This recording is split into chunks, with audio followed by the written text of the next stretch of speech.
नमो भगवते वासुदेवाय। नमस्कार दोस्तों, आज के इस वीडियो में हम सुनेंगे कार्तिक मास महात्म्य के 18वें अध्याय का पाठ। इससे पहले हम सभी ने कार्तिक मास महात्म्य के 17वें अध्याय का पाठ किया है। उस अध्याय में हमने जाना किस प्रकार से माँ पार्वती के रूप, गुण और दैवीय ऊर्जा से जालंधर अत्यधिक प्रभावित था और इसके साथ ही जालंधर इस बात की कामना करता था कि वह माँ पार्वती को प्राप्त कर सके। इसलिए उसने अपने जितने भी दैत्य सेनापति वगैरह थे उन सभी को युद्ध में लड़ने को भेजा ताकि वह सभी माँ पार्वती को वहाँ से लेकर आए और जालंधर के पास स्त्री धन, स्त्री रत्न मौजूद हो। परंतु जालंधर की सेना को परास्त का मुख देखना पड़ा, हार का मुख देखना पड़ा। जब जालंधर ने यह देखा कि उनकी सेनाओं ने माँ पार्वती को नहीं प्राप्त किया, तब वह क्रोध से और भी अधिक भर उठा और इसलिए युद्ध में वह स्वयं ही आ डटा। जालंधर के उस विकराल रूप के सामने बड़े बड़े देवता भी थर-थर काँप रहे थे। देवताओं को भगवान शिव ने स्वयं आश्वासन दिया कि उसकी उस समस्या का समाधान भगवान शिव स्वयं करेंगे, अतः उन्हें घबराने की बिल्कुल ही जरूरत नहीं है। तत्पश्चात भगवान शिव भी जालंधर के समक्ष युद्ध के लिए आ डटे। अब आज हम सुनेंगे 18वें अध्याय का पाठ और आगे की कथा जानेंगे। सबसे पहले भगवान श्री गणेश का ध्यान करेंगे और उसके बाद पाठ आरंभ करेंगे। ओम श्री गणेशाय नमः। ओम नमो भगवते वासुदेवाय।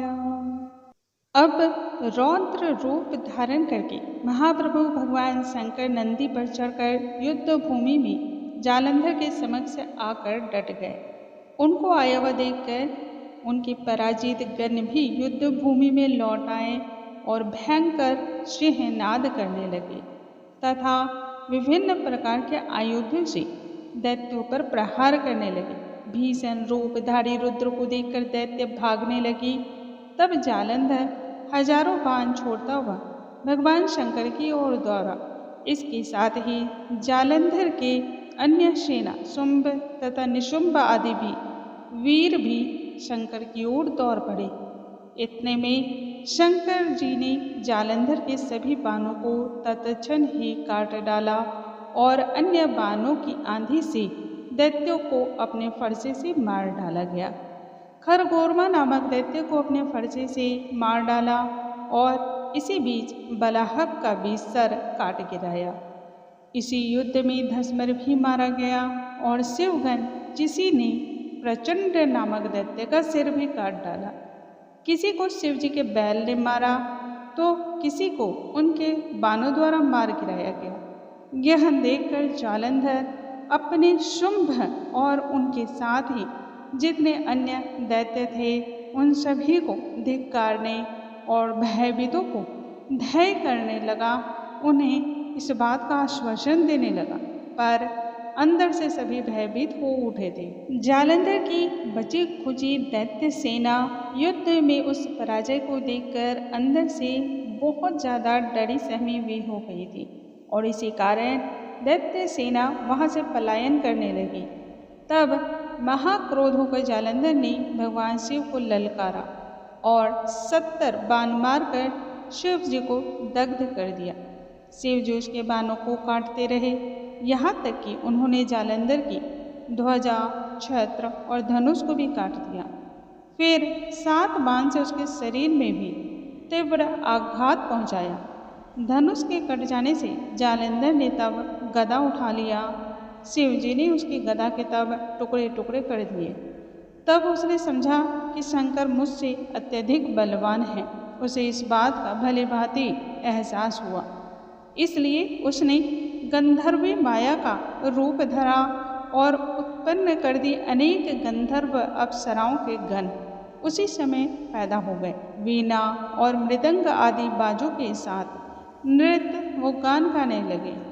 इससे अपने गणों सहित रुद्र भी मोहित होकर एकाग्र हो गए और उन्होंने युद्ध को वहीं पर बंद कर दिया। फिर तो काम मोहित होकर जालंधर बड़े ही शीघ्रता से शंकर का रूप धरकर वृषभ पर बैठकर माँ पार्वती के पास जा पहुंचा। उधर जब पार्वती ने अपने पति को आया हुआ देखा तो अपनी सखियों का साथ छोड़कर वह भगवान शिव की ओर आगे बढ़ी। जालंधर ने जैसे ही यह देखा कि पार्वती आगे की ओर बढ़ रही है, कामातुर जालंधर का वही वीर्यपात हो गया और उसके पवन से वह जर भी हो गया। गौड़ी ने उसे समझ लिया कि यह दानवी माया है। वह अंतर्ध्यान हो उत्तर की मानस पर चली गई। तब पार्वती ने भगवान विष्णु को बुलाया और दैत्य धन का यह कृत्य कहा और साथ ही प्रश्न किया, क्या आप इससे अवगत हैं? तब भगवान विष्णु ने उत्तर दिया, आपकी कृपा से मुझे सभी चीज़ों का ज्ञान है। हे माता, आप जो भी आज्ञा करेंगी मैं निश्चित ही उसका पालन करूंगा। तब माँ पार्वती ने भगवान विष्णु से कहा, उससे दैत्य ने जो मार्ग खोला है उसका अनुसरण उचित है। मैं तुम्हें आज्ञा देती हूँ कि उसकी पत्नी का पति व्रत भ्रष्ट करो, तभी वह दैत्य भी मरेगा। पार्वती की आज्ञा प्राप्त करते ही विष्णु जी ने उसको अच्छी तरह धारण किया।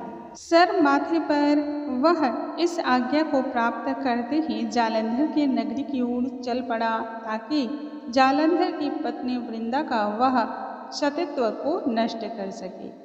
अब इसी के साथ यहीं पर आज का अध्याय समाप्त होता है। कल के अध्याय में हम सुनेंगे कार्तिक मास महात्म्य की 19वें अध्याय का पाठ। उस पाठ में हम जानेंगे किस प्रकार से भगवान विष्णु ने छल पूर्वक वृंदा का सतीत्व नष्ट किया, पतिव्रता धर्म का नष्ट किया और उसको छला। तब जालंधर की मृत्यु निकट आती है। वह सभी हम कल के अध्याय में जानेंगे। आज के लिए इतना ही। अगले वीडियो में नई जानकारी के साथ मिलेंगे। तब तक के लिए नमस्कार दोस्तों।